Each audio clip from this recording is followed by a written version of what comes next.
So LeBron James was assigned to the Lakers NBA G League affiliate South Bay, and he went through his first practice of this NBA season, and most critically, his first 5-on-5 action of the season as he works toward a debut from sciatica on the right side. Sources told me this afternoon that LeBron James looked great, felt great as he went through that practice. He moved well, and he didn't show signs of any issues as he's worked through this nerve issue on his right side. My understanding right now is that LeBron James is motivated and eager to get back out on the court, potentially here mid to late this month. As the Lakers move forward here, evaluating him day by day, it's going to be about how he feels tonight, how he feels tomorrow, responding to the intensity of his first 5-on-5, his first few practices. I would expect him to get more under his belt before he makes his debut, of course. But this now starts the process of LeBron James making a return and debut for his historic 23rd NBA season. Shams, thank you so much as always, man. Appreciate it. All right, Wendy, let's start with you. Your thoughts on the news that we got. So I was at the Clippers game on Monday. They were very concerned about Bradley Beal's situation. I think they probably knew by then that it was very serious. The Clippers are 3-8 because they are a bottom 5 defensive team when they were a top 3 defensive team last year. That is the big difference. But I will tell you, Perk, that going through that building, the sense of loss of Norm Powell is felt everywhere.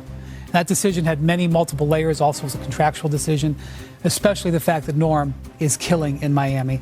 And for the for the Lakers, LeBron is going to go through a very methodical process here. But obviously, when the Lakers come back from this road trip, you want to look to get him into practice with the Lakers, go through that step, and then I think you could see him out there shortly after that.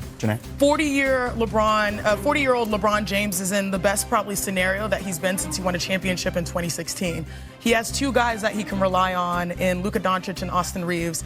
He's always had a 30% usage rate. He's never gone below 28%. This is a year where they can actually protect him offensively because he has guys that he can trust to really generate. So I do believe that LeBron taking his time has actually been the best case scenario for this Lakers squad, who is trending upward. Luka's top 2 and MVP candidate. Austin Reeves has shown he's more than capable to be a distributor, and he's got DeAndre Ayton locked in. This is a great situation for the Los Angeles Lakers overall. Yeah, I don't think there's any question about that. We'll see King James back soon, and for Bradley Beal, a speedy. What do you think is the biggest difference between the way you ended last season once Jimmy got here and what's going on right now?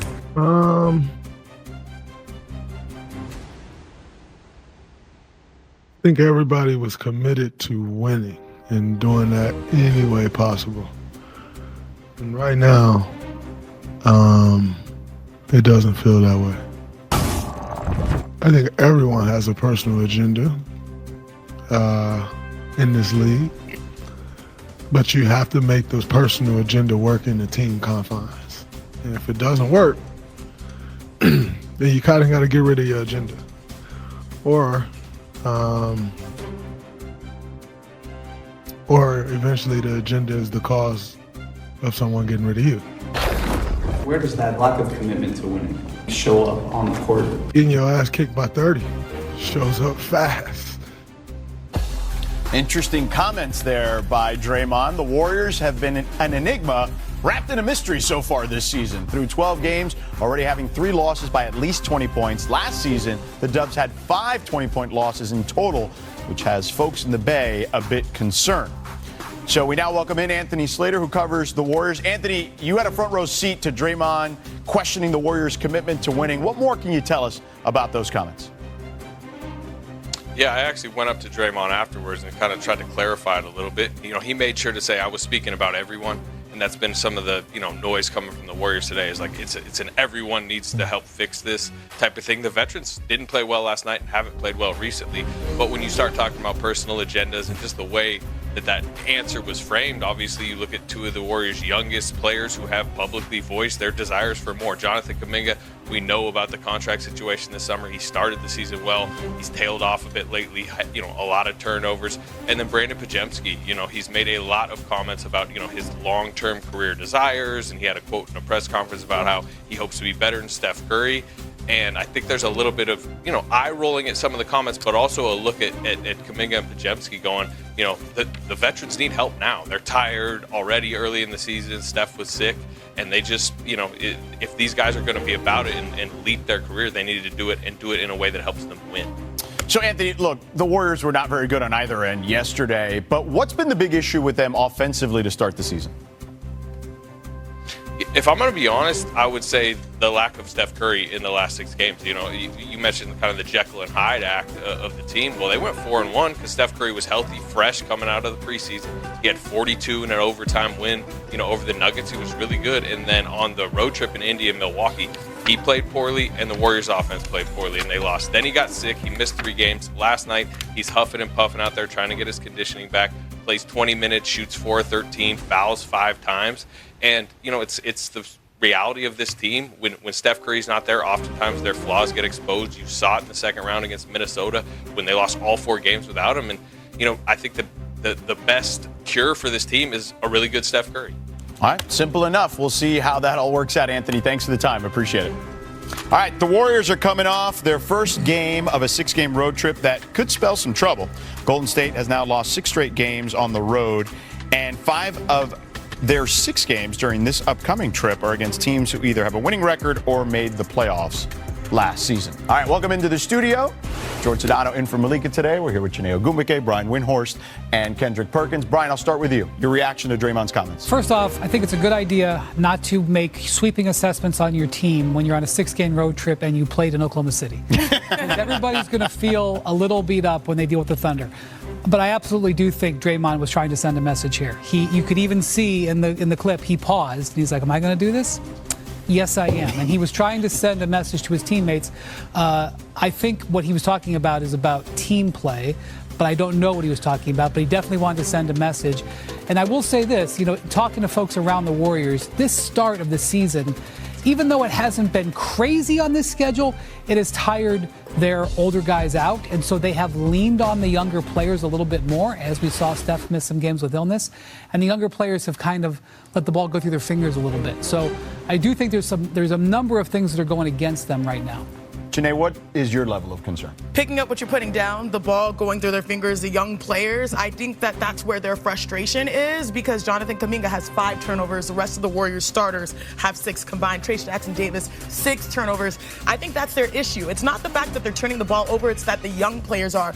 But you need those young guys, especially when you're an aging team, a team full of veterans. You need those guys to be confident, especially on a night when you guys are not really performing to your standard level. And so I think pointing the finger, I'm glad he did it at everybody. So it's like all 5, 8 plus thumbs at everyone, including Draymond himself. But I do think the biggest issue is this is the Golden State Warriors, right? They need to be road warriors. They can't just be warriors.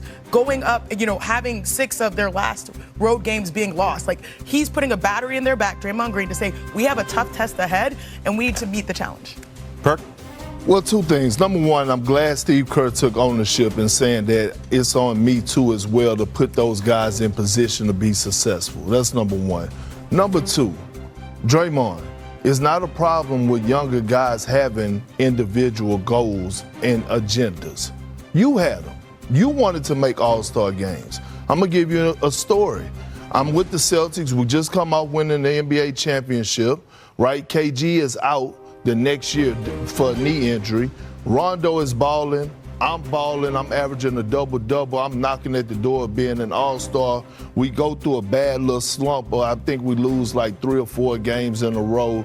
We have a coming to Jesus meeting on the airplane late night when we land back in Boston. We hashing it out. People are getting it off their chest. KG speaks.